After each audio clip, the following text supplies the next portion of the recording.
Di na ako mananahimik, ilalabas ko ang lahat ng katotohanan ang nag-deliver papunta sa bahay nila Pangulong Bongbong Marcos at Speaker Martin Romualdez mag-insert o magpasok ng 100 billion worth of projects sa BICAM.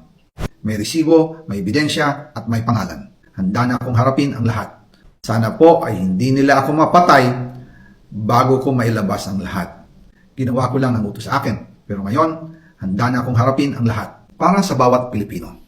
Alam ko na buo ang galit ninyo sa akin ngayon. Nauunawaan ko rin kung bakit.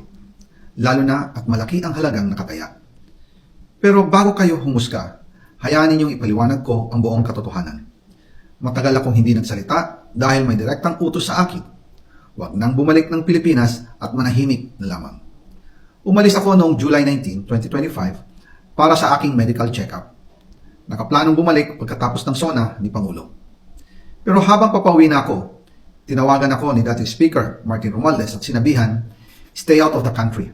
You will be well taken care of as instructed by the President." Noon naniniwala pa ako sa kanila, kaya't hindi ako bumalik.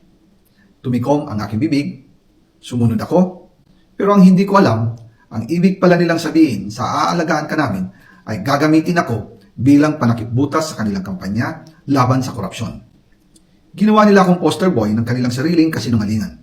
Ngayon, hindi na ako mananahimik, ilalabas ko ang lahat ng katotohanan. May resibo, may ebidensya at may pangalan.